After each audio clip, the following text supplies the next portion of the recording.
The market cipher here. Silver just sliced below $80 for the first time since February. Let me say that again. Silver broke below $80. The intraday low hit $79.54, down from $95.85 just days ago. That's a 17% drop in a matter of sessions. Over $16 wiped off the price. And right now, as I'm recording this, silver is fighting to reclaim $84. The question everyone is asking, is this a panic trap designed to shake you out? Or is this a once-in-a-cycle buying opportunity that you'll regret missing? Don't guess. Let me show you the data. And here's why I say you should be paying attention. Because we mapped this exact scenario before it happened. In the last video, we identified $80 as the critical psychological level that would determine whether this correction continues or reverses. We said if silver tests $80, watch for the reaction. That's exactly what happened. Silver wicked below $80 to $79.54, then bounced hard back above $84. Not a daily close below $80, a wick, a stop hunt. Exactly the kind of move we've seen at every major bottom in this cycle. If you're new here, welcome to the Market Cipher. Make sure you're subscribed with notifications on. I don't sell courses. I don't run paid signals. I don't manage money. I don't pitch investments. Just verified data to help you think for yourself. That's what this channel is about. Independent thinking, not following the herd. If anyone else is using my name to sell you something, they're a scammer. Ignore them. Comment below. Do you think this was the bottom, or is more downside coming? I read every single one, and I'll address the best questions in the next video. Now let me be clear about what actually caused this drop. Because the mainstream financial media will tell you silver crashed on fundamentals. They're wrong. Every major analyst agrees this sell-off is not driven by a change in industrial demand. It's not driven by a change in supply. It's not driven by a shift in macro fundamentals. This is positioning. This is mechanics. This is forced liquidation. The timing is suspicious. CME raised silver margins to $25,000 per contract back in December. Then they raised them again in early February, right after the January crash. Reuters reported it. CNBC reported it. Gold and silver fall further as CME margin hike Stokes, selling. Direct quote. The margin hike caught traders off guard and triggered a cascade of stop-loss orders. Coincidence? You decide. Then Kevin Warsh gets nominated as Fed chair on January 30th. Warsh is hawkish, less likely to cut rates aggressively. The nomination reduced perceived political risk for metals and triggered sharp reversals in positioning. Morningstar's exact words, designation of Kevin Warsh as the next Fed chair removed momentum from precious metals and triggered sharp reversals. And all of this happened right as silver was testing critical technical levels after a massive rally. Silver ran from $29 in early 2025 to $121.64 on January 28th. That's a 320% gain. Then it crashed 31% on January 31st in the largest single-day precious metals decline in modern history. Then it rallied back to $95.85 by early March. Then it rolled over again. Now it's testing $80. The banksters needed to shake out the weak hands, and that's exactly what they're doing. But here's what didn't happen. Physical demand didn't collapse. Shanghai didn't sell. The mints didn't report cancellations. The exact opposite happened. Let me show you the physical market reality. Perth Mint just reported January sales of 1.7 million ounces of silver, up 188% year over year. Let me say that again, 188% year over year increase in silver sales. February sales rose another 11.7% on top of that. And now Perth Mint has issued a temporary pause on new silver bullion orders because demand is overwhelming supply. APMEX sent a letter to customers in January. I'm going to read you the key points. Shipping timelines extended by 4 business days. Operations narrowed to 31 core silver products. Customer service staff increased 25%. Pre-sales restricted unless shipping within 2 weeks. The CEO called it an extraordinary demand environment comparable to the most intense periods of the past 25 years. JM Bullion reports processing and shipping delays. SD Bullion reports historic demand causing delays. This is not the behavior of a market in fundamental distress. This is the behavior of a market where paper price is diverging from physical reality. And that divergence is screaming at you from the COMEX data.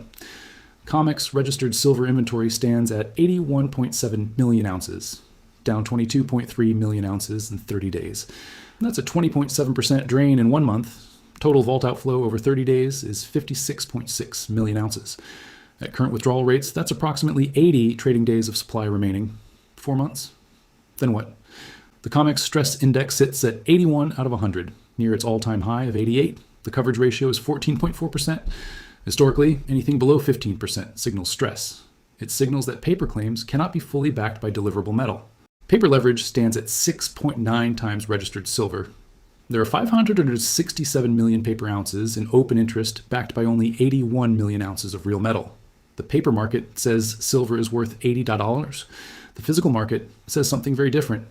Connect the dots.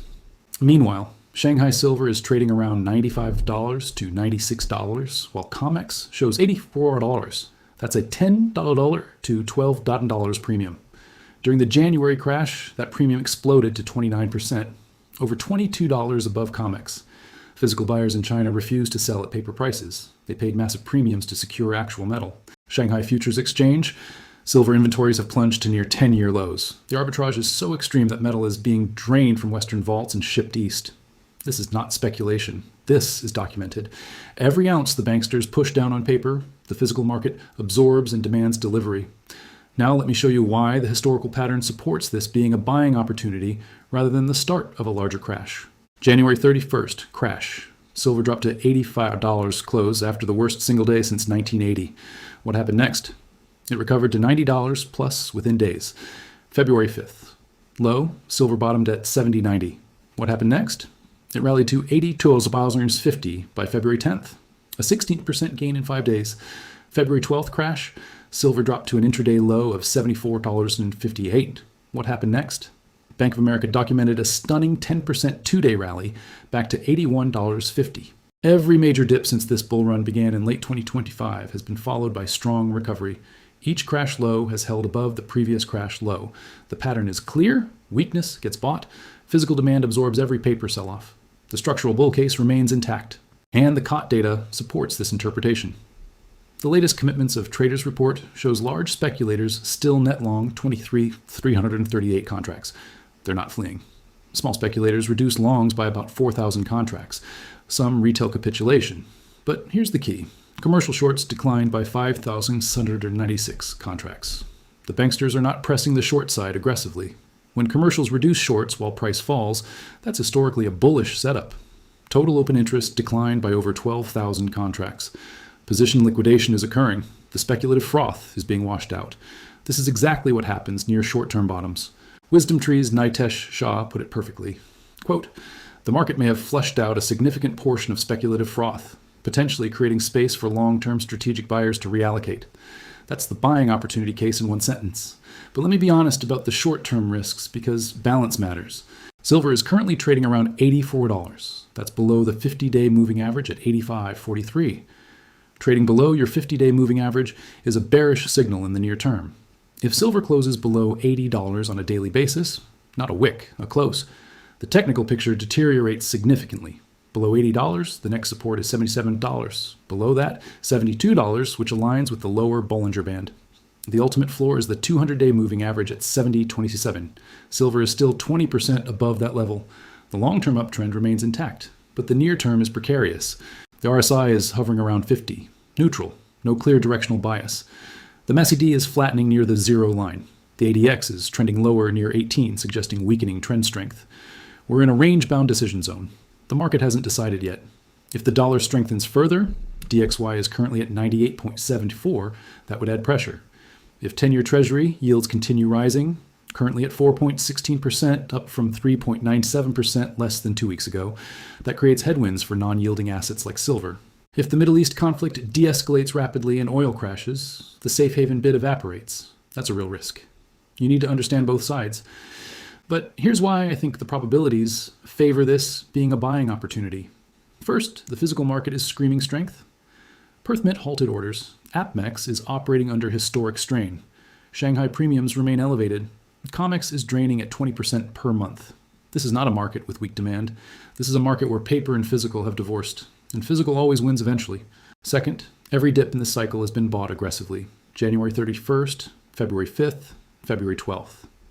Each time silver crashed, it recovered within days. The banksters are shorting into a shortage. Every dollar they push the price down, the Shanghai premium expands. Every ounce they short on paper, the physical market absorbs and demands delivery. This is a losing trade on a long enough timeline, and the timeline is getting shorter. Third, the COMEX is under structural stress not seen in years. Stress index at 81, coverage ratio at 14.4%, paper leverage at 6.9x, only 80 trading days of registered supply remaining. The conditions for a delivery squeeze are building, not dissipating. Fourth, Wall Street is telling you what they really think. JP Morgan forecasts $81 average for 2026. We're already above that. Deutsche Bank sees $100 by year end. Bank of America's scenario analysis goes as high as $309. Citi targeted $100 by March. They missed due to the crash, but haven't withdrawn their bullish stance. The Silver Institute confirms this is the 6th consecutive year of structural market deficit. Supply is not keeping up with demand. This isn't speculation. This is math. The key technical levels to watch this week. Support, $80 is the psychological line in the sand. We wicked below it and bounced. A daily close below $80 changes the picture. Below that, $77 is the next major support. Then $72 at the lower Bollinger Band. The 200-day moving average at 70.27 is the ultimate floor. Resistance, $85.43 is the 50-day moving average and immediate resistance. Above that, $87 is the upper bound of the current range. $90 is the key level that signals the bull trend has resumed. A break above $90 with volume, and this correction is officially over. Above $90, the path opens back to $95 or $100, and eventually retesting the $121 all-time high. 3 key takeaways, and we're out. Number 1, silver sliced below $80 to $79.54 intraday, but immediately bounced back above $84. This was a wick, not a close. A stop hunt, not a breakdown. The pattern matches every other major low in this cycle. January 31st crashed and recovered. February 5th crashed and recovered. February 12th crashed and recovered. Until silver closes below $80 on a daily basis, the dip buying playbook remains intact. Number 2, the physical market is screaming that this is a buying opportunity. Perth Mint halted orders. APMEX is under historic strain. Shanghai premiums expanded during every dip. COMEX drained 22.3 million ounces in 30 days. Stress index at 81. Coverage ratio at 14.4%. The banksters are shorting into a shortage, and the physical market is absorbing every ounce.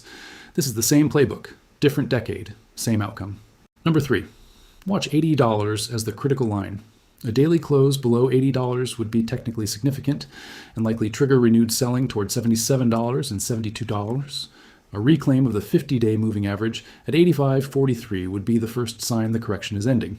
A break above $90 confirms the bull trend has resumed. The next few sessions will tell us which scenario plays out. The unresolved question is this: is the $79.54 low the bottom of this correction? Or do we see one more flush towards $72 to $77 before the real move higher begins? Either way, the physical market is telling you this is not a fundamental breakdown. Perth Mint doesn't halt orders in a bear market. COMEX doesn't drain 20% per month in a bear market. Shanghai doesn't pay $12 premiums over paper in a bear market. Something has to give. And when it gives, it won't be gradual. The last time silver consolidated like this was early February. What followed was a rip from $70 to $95 in 3 weeks. The pendulum swings violently in both directions. Be positioned accordingly. Tell me what you're expecting in the comments. Panic trap and we rip to $90, or one more flush to $72 first. I want to know what you're seeing in your analysis. Do your own due diligence. Understand the risks. This is not financial advice.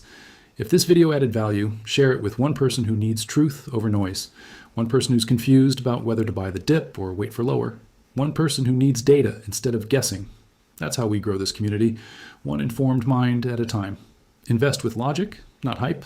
The Market Cipher, signing out. See you in the next one.